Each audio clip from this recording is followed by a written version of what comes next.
Welcome back. You're listening to the Voice of Russia in London. I'm James Reinl, bringing you a special report on the United States presidential elections. And it has certainly been a peculiar race for the nomination to lead the Republican Party. The front-runner, Mitt Romney, faces unlikely criticisms for a right-winger, that he is too rich and too avaricious a capitalist. The former executive is worth an estimated $270 million and acknowledged this week that his income tax rate is about 15%, well below the rates paid by most wage-earning Americans. Rival candidates have rounded on Romney during televised debates, using any trick in the book to stop what seems his inevitable selection to lead the GOP. They call him a job killer for his work leading Bain Capital, a private equity firm that overhauled companies and laid off staff in the process. Despite Romney's success in the Iowa and New Hampshire primaries, he could face an upset in South Carolina on Saturday. A new poll says Romney's lead over rival Newt Gingrich has shrunk to 10 percentage points. That's 33% for Romney against 23% for Gingrich. This is down from a 19-point lead 2 weeks ago. Rival Republicans will doubtless lay into Romney again during a television debate on Thursday. Expect more on the money and allegations of flip-flopping on issues such as global warming, abortion and healthcare. So, will the Republican Party get stuck with its least favourite but most viable candidate? Or will the Conservative Tea Party exert its growing political clout and muster enough support for Gingrich, Rick Santorum or another candidate? And whether it's Romney or not, is any Republican strong enough to de-seat the incumbent Democrat president, Barack Obama? To take a look at politics across the pond, we're hosting a discussion in our London studio. I'm joined by Stephen Haseler, director of a research body, the Global Policy Institute, Alexander Nekrassov, a Russian analyst and former Kremlin advisor, John Davies, an American studies professor at the British Library, and over the phone from New York, the freelance journalist Joanna Walters. First question to you, Stephen. Money seems to be the big issue of the moment. $270 million is not to be sneezed at.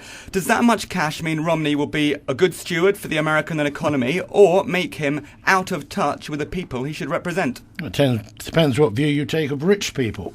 And the Americans are undergoing at the moment, this is why this is so fascinating, a major reorientation, in my view, of their attitude to rich people. It's taken a long time in the making, this, because Americans are always, unlike Europeans, have always been very tolerant of the super-rich, but you now have a division in the right of the Republican Party between old-style populists, the people who used to hate bankers in the 20s and 30s, always been on the right of American politics, but have been sort of fairly muted lately, who are now making these, what they consider irresponsible rich people, people who haven't earned their riches, as opposed to those who have worked for them, arguably, making that an issue now with Romney. And the problem is Romney is now very much becoming the face of the 1% in America. It's a term used by some Democratic strategists the other day. The face of the 1%. He typifies this group of very rich Americans who've got away with it, in my view, for many, many years, never been criticized, and are now being so, intriguingly, from the right wing of the United States. Alexander, Americans changing the way they view rich people, and possibly this is going to work against Romney. Is that how you see it? Well, I think it will work against Romney, but I think what will work against all of them is that none of them actually offer any solutions for the economy. None of them. What they're talking about is something that they might have suggested maybe 10 or 15 years ago. Now the house is on fire. Nobody is saying anything that, for example, would excite people who are waiting for some solutions. President Obama is not really doing much to solve the economy. He's more preoccupied with raising his $1 billion to fight the election campaign. So I don't really see how the Republican candidates can excite the population. I don't see how they're going to attract attention of the voters. I personally think that if President Obama doesn't do anything at all, he'll probably win. If he starts doing something, he might lose. Philip, Romney's been reluctant to release his tax returns. Now he says he will, but he's not going to do it before April. He says he pays 15% tax, the tax band for private companies.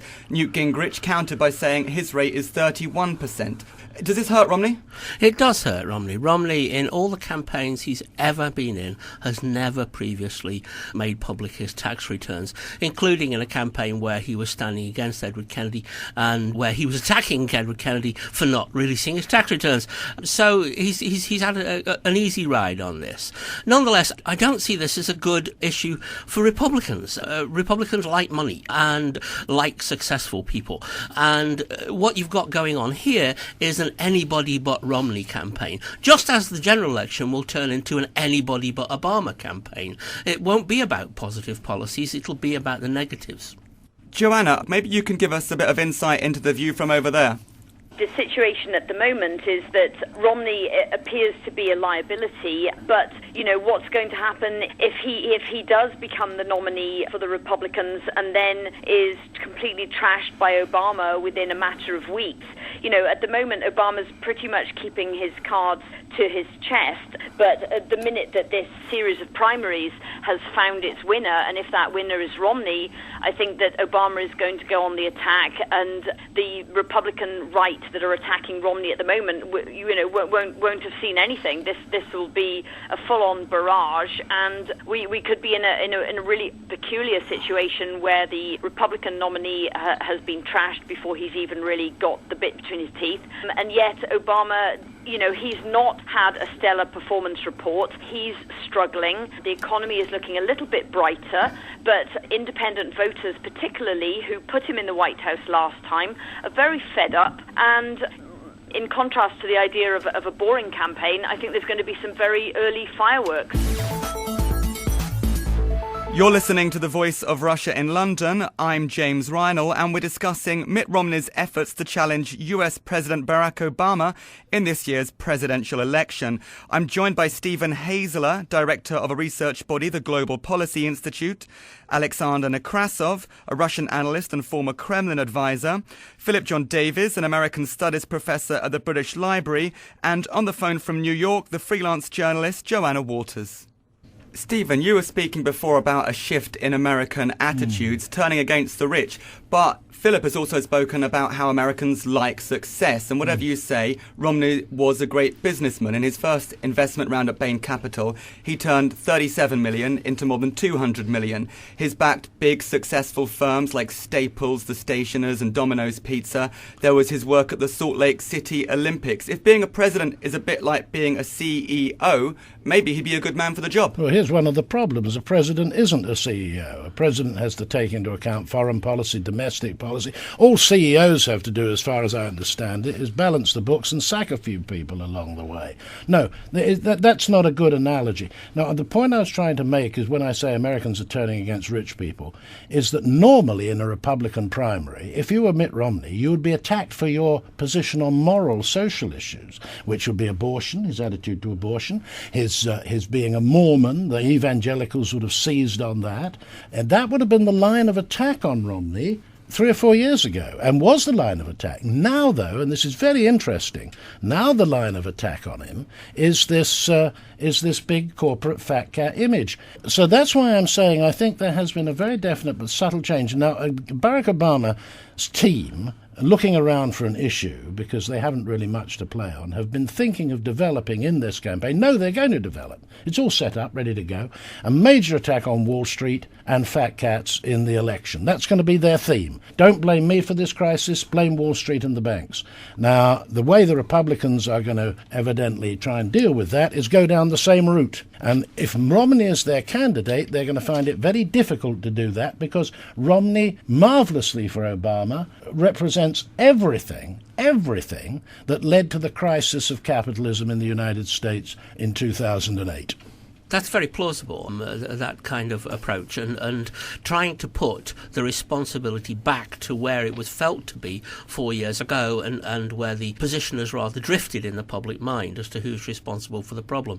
I do remember after the last election pointing out to an audience that Obama had won quite nicely, but not by any landslide, and that America was moving towards possibly recession, and that at what point would this be considered his fault? And I thought at that time that he'd get quite a decent honeymoon. A colleague in the audience at that point said, the first time he tries to do anything, and my colleague was right and I was wrong. Yeah. And it is possible at the moment that the Democrats have got a possibility to shift it back into the Republican court. But I think what we are seeing is lots of strategic moves. I think that the Republican opponents have attempted to stop Romney with the kinds of policy issues that Stephen's been talking about, and it hasn't worked in New Hampshire and Iowa. He did okay. He didn't do brilliantly, but he did okay. And that now they've shifted onto other ground they're rather unfamiliar with, and it potentially prove rather dangerous for them. But let's face it, people, the really strong candidates did not decide to join this campaign. I mean, Republicans. And that's why we are talking about, all these problems. Who wants to take a house on fire? It's a completely different situation in 4 years' time after Obama leaves. We will see completely different people. Here we see have-beens who are struggling to present themselves as if they have some sort of a solution, which they don't, for the country's problems. Oh. And if you notice that any of them have said anything dramatic that would attract voters to them as a result solving the economic problems, no. Because let me tell you what the main problem is. The main problem is that the banking industry has fallen down. It's corrupt, it's inept, it's rotten. It had to be reformed even when George Bush was there, because he had to do something about it. Now it will take decades to do something about it, and none of the candidates, and Obama himself as well, will not be able to do this because they depend on the banks. And by the way, Stephen, Obama was given how many millions and hundreds of millions by the banks, and he will be given hundreds of millions by the banks as well. Look, this is not a debate. Well, let's put this Obama presidency in some kind of context here. Obama is the first black president of the United States, and if you'd have gone around Europe and Russia and all these other countries over here and said, would the Americans ever have a black president, they would have said, not in your life. They were all shocked by this. Large numbers of people were. So he came in with a very, very interesting hand. But he took the decision that because he was a black president fundamentally, the first in their history, he would try and be a unifier. Now, I don't think that worked. He went out of his way to court the Congress, and then, don't forget, very important point in American history, the Congress went to the other side. It went to the Republicans, and so he's had to deal with that. I think you need to write off this first term of Obama's. I think you have to look at what his campaign's going to be when he unleashes it, which is going to be very, very left-wing. It's going to be like Roosevelt's campaign in 1930, and then in 1930s, Franklin Roosevelt, who got the United States out of its troubles before. This is not a country in terminal decline, by the way. It's a country changing its orientation, a very successful historical country that's changing its orientation. And let's judge Obama, I would argue, by this campaign and by the second term, which he's probably now, in my view, going to get. So I wouldn't write him off, as many people do at the moment, as simply in the hands of the bankers and the super rich. Now, there's an element of that. I fully accept that, because I'll end on this point. One of the problems with American politics, who's ever running, they need to raise large amounts of money. You just are not in the game unless you raise it, because of the huge markets and large numbers of people involved in the election campaign. Joanna, I want to throw this one over to you in New York. We're discussing many issues here. One of them is this crisis in capitalism. One of the ways that Romney has been criticised is for his work at Bain. He promotes the capitalist idea of creative destruction, the benefits of tearing up failing companies despite job losses. How well is that playing in America at a time of high unemployment? Well, this is the interesting thing. It's not playing at all well. And I agree with Stephen on the point that some attitudes have fundamentally shifted at this time because of the depth of the recession, and that kind of cut and paste idea of tearing companies apart and putting them back together and making hundreds of millions in the process for the private equity firms and such like. That's a really hard thing for Americans, even within the 1%, and I would say Romney's probably within, towards the top of the 1%. That's even difficult for them to swallow. So this is an fascinating debate where you've almost got some of the rivals to Romney now, standing on a platform with the Occupy Wall Street anarchists. I mean, not quite, but there's some common ground there, which is a whole new show. But what I wonder to myself is whether, taking again something that Stephen just said and something that Alexander was then countering, I wonder if Barack Obama is really going to get away with standing up and using some sort of a negative platform for his campaign. I mean, he can be as negative as he wants about Romney, but I wonder if he's going to risk standing up to Wall Street in a way that he didn't do in his first term for a bunch of reasons, and I'm sure that what Stephen said is accurate. He didn't want to take too many risks, but one of the problems here is that they're all in it together to a certain extent, not necessarily Obama personally, but Congress, including the Democrats, voted for these low rates of tax on investment profits and that kind of thing, capital gains tax and all of those, and the kinds of money that Romney's been making from investing other people's money. So he's not really doing the work, and yet he gets these enormous cuts which are barely taxed. Powerful Democrats in Congress have stood up and supported those laws and have thwarted attempts to repeal those and get a higher tax rate on these kinds of investment windfalls, if you like. And so they're all in it together, and it's going to be extremely difficult, I think, for Obama to stand up and suddenly go on this kind of what the Republicans will immediately call a socialistic rant. He's going to have to find some way of taking the higher ground and having a positive message, a bit like hope and change, but clearly we haven't had enough change and we're running out of hope. So he's going to have to find some other sort of positive message about how he's going to, yes, perhaps tighten up regulation, but also create jobs. This election so far is not about abortion and conservative social issues and gay marriage and the environment, because it's about the economy, as always happens when we're in a crisis like this. And they're both going to be fighting on that platform from the get-go, and it'll be interesting to see what Obama can come up with that to promise jobs where he has so far, only got us a silver lining around the cloud. The jobs are not coming through in anything like the numbers that they need to. Joanna, So, you can't see it. yeah. You can't see it because you're not here in the studio. But I've got Stephen here shaking his head quite seriously. Stephen, No, I think a socialistic rant is just what the American people, they won't call it that, of course, but they've had a lot of very radical people in their past. If you look at America, anyone who knows anything about American history knows that from William Jennings Bryan on, Franklin Roosevelt, Teddy Roosevelt. Let me put to you a hero of the American right, Teddy Roosevelt, with his great campaign against the malefactors of great wealth, as he called it in the past. The trouble is we've all been used lately to Americans slavering over rich people and sort of accepting inequalities. This is a small period of American history we're talking about, and I think Obama, they've read the polls. These people have read the polls, and they know the Americans are extremely angry, primarily about the banks. In 2008, that anger's not gone away, and being good little Democratic politicians, they will seize on those polls, believe you me.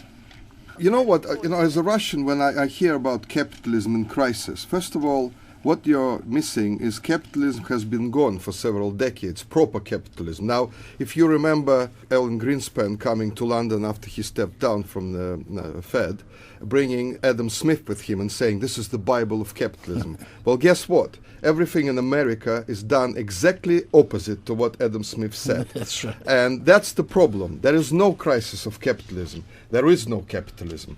And if I was advising Obama, I would say to him, look, you should start talking proper sense. Stop talking about, the filthy rich and so on. Stop making poor people going against each other. The problem is this. The middlemen rule the economy. You have to break it up. You have to save the small and middle businesses. They are the backbone of capitalism. What has happened in the last 20 years is the small and medium businesses have been strangled by the big boys. Now, the big boys, the banks, are middlemen. They are not creating the real wealth. And until this changes, both candidates can talk about forever. And somebody has to clinch this idea. He will win. strangely enough. Although I still think Obama will make it to second term because there's no one among else. the Republicans. There's no one. You're listening to The Voice of Russia in London. I'm James Reinl, and we're discussing Mitt Romney's efforts to challenge US President Barack Obama in this year's presidential election. I'm joined by Stephen Haseler, director of a research body, the Global Policy Institute, Alexander Nekrassov, a Russian analyst and former Kremlin advisor, Philip John Davies, an American studies professor at the British Library, and on the phone from New York, the freelance journalist Joanna Waters. Philip, can I let you get in here? The presidential election, whether or not it's going to be Romney or anyone else, what's the election going to be fought on? I think it is going to be quite negative for the reasons that we've already been discussing. That the potential for either side bringing up positive responses to the kind of complex state that the country has got itself into is very limited. And so the Republicans are going to be attacking Obama as a socialist, as the Obamacare socialism, maybe something more moderate than that in different constituencies, but nonetheless, that's the kind of approach they're going to be taking. And the Democrats will certainly hang on to this. That one of the great things for any party is if the other party has had a very divisive primary season. Generally, almost always, but not quite always, the party that has the most divisive primary season loses the presidential election. And in this case, of course, Obama's got a free ride, and Romney is already exercising the divisions within his own party, which may not end up with people in his own party voting against him. They haven't got anywhere else to go. They're not going to go. But it may end up with them sitting on their hands and turnout going down, as happened with McCain. But one of the problems thereafter is that what will happen if Obama wins, and while I think it's impossible to predict, but I would tend to go with possibly Obama having been the favourite at the moment. If Obama wins, he is going to face a Republican Congress. Republicans are going to keep hold of the House of Representatives, and they're going to take the Senate, and he's not going to get anything. Definite ideas there. I don't think I agree with that. No, I don't necessarily agree with that. I think it all depends how this works out. But the key thing is getting the blame game right in Western democratic politics at the moment. Who's to blame for this crisis? And if Obama can pin it on the banks in 2008 and the collapse of capitalism and rich guys, if he can do that, then he won't be blamed for the growing unemployment. And by the way, I think Obama's got something going for him in blaming it on the banks and the financial industry, not capitalism, the financial industry, and that is that he's right. That's the industry that became dysfunctional. That is the industry that overlent. That's the industry that had no limits on it, which exploded in 2008, has now caused the euro crisis, caused all the crises. So I think if he can start, and I know the Democrats are going to do this, if they can blame those folks, then Obama's not to blame for what may be happening in the next year, which is rising unemployment. They may not get the unemployment down. It's going to remain difficult, but you've got some other target there, can deflect it from the White House, and I think this Republican primary season is now allowing Obama to deflect the blame for people's problems away from the presidency and onto Wall Street. Joanna, what does your crystal ball say? Some of the things we're talking about here is that Obama is virtually unbeatable, and there's predictions of a very left-leaning second term. Yes, well, I think it's definitely a mark of the depth of the financial crisis and the economic recession that the Republicans are in crisis. This time last year, I don't think I would have ever have thought that the Republicans would be as divided and as fragmented as they were, and I was very pessimistic about Obama's chances. I mean, obviously, I must disclose myself as an Obama supporter, and I really thought that he had missed a trick, but going asleep on the job and allowing the Tea Party to surge forward. They seemed unstoppable, but what I've learned over the last few elections is, expect the unexpected. And now I wouldn't have thought that at this point we'd be talking about Obama being the favorite for the White House. I was afraid that he was going to be struggling enormously. I still think that the last thing they need to do is be overconfident. I think if anything, he'll scrape in by a hair's breadth. He's got a lot of winning over of independents to do, but it's definitely the the mark of the depth of the crisis, demonstrated by the weakness of the Republican field. I mean, Romney, the best they could come up with, really? And that seems astonishing to me. I still haven't got to the bottom of why Chris Christie, the governor of New Jersey, won't run. There must be some sort of a reason, but I think Romney's going to get the nomination. It's going to be a bloodbath, and Obama's going to scrape in. Okay, that was Joanna Walters, the freelance journalist based in New York, predicting a bloodbath in the lead up to the American presidential election on November 6th, and that Obama will scrape in. I was also joined by Stephen Haseler, director of a research body called the Global Policy Institute, Alexander Nekrassov, a Russian analyst and former Kremlin advisor, and Philip John Davies, an American studies professor at the British Library. I'm James Reinl. You're listening to The Voice of Russia, brought to you from the heart of London. Stay tuned. We'll be back shortly.